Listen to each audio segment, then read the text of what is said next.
Hey everybody, Dan the Oral Cancer Man here again. I gotta shoot out another video here. Just the one previous to this was about the 70s, and I'm gonna continue on with that because it certainly brings back a lot of memories for me. And if you were born in the 70s, then it'll bring it back for you too. If you happen to be as old as I am. Alright, check this out. Offered other treasures too, shows that felt distinctly and proudly Canadian. The Beachcombers on Sunday nights, following Nick Adonitis. I used to watch that faithfully with my dad. Up and down the British Columbia coast. Back when Dad was still alive. Where Larry King made you laugh about life in Toronto's working class neighborhood. Didn't really watch that one. That felt real and familiar. These shows reflected the country back to you. Not some glossy UNICEF boxes. I remember I used to take them out for Halloween and collect UNICEF problems, but your actual life, your streets, your sense of humor, your values. And the radio was always playing somewhere in the house, a constant soundtrack to daily life. Anne Murray's smooth voice floated through kitchens while moms washed dishes and wow, she was young way back then, if you even know who she is. VTO. Transistor radio in the garage while he tinkered with whatever project had captured his attention that weekend. Gordon Lightfoot soundtracked another good Sunday afternoon musician from back in that day. Into the station wagon for a drive with no particular destination in mind. Music wasn't something. Yeah, my dad used to on Sundays would get in the car and go for a drive and look for fiddleheads. You listened to what played on the radio.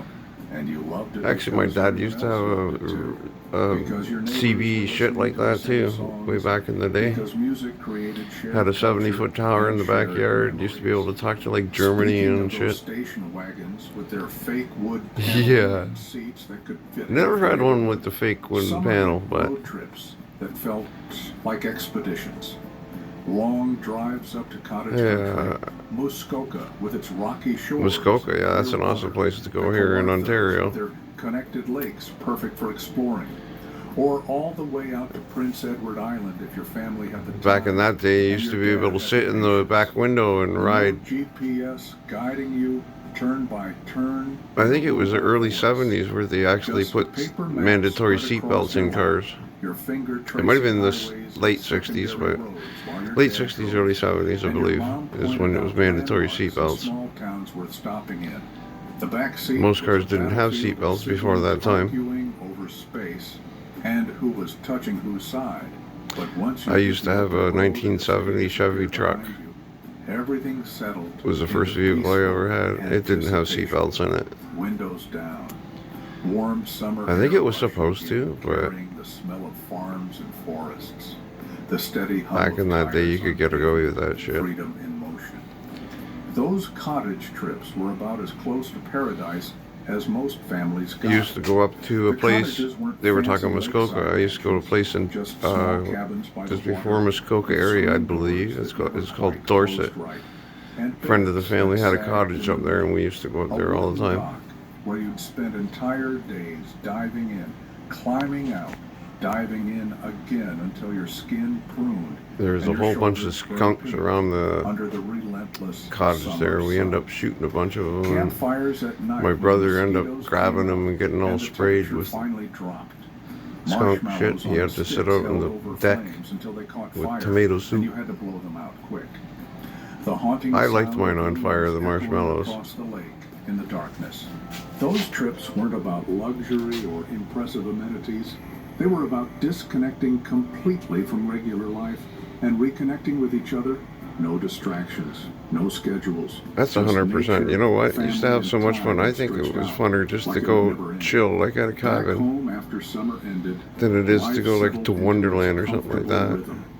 Look back in the day there, they just showed, those were cars. Those were real cars. The radio played the morning news while your mom poured milk from a bag into a pitcher. That odd little ritual that only still almost got that exact same bag. Never questioned why your for you Americans, you have no idea what the concept about a bag of milk is, but his lunch packed in a metal tin kiss everyone goodbye, and head off to work in the car that never seemed to break down. Volvo, or whatever that was. No, that was a Lada, I think. Alone if you lived close, or with friends if you were lucky enough to have neighbors your age. No one drove you unless the weather turned absolutely brutal with snow up to your knees. Walking was just what kids did, how you got places.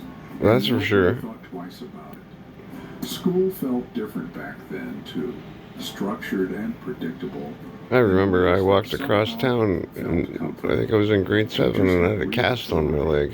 And no one questioned it or called their parents to complain about consequences.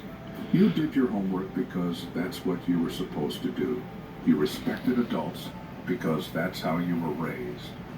Misbehaving meant real consequences, and those consequences extended beyond the classroom walls.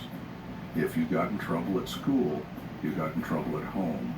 Double jeopardy. Well, it all depends on what kind of trouble you got in. If it was the teacher causing the trouble, then you didn't get in trouble at home. That acting out didn't make much sense.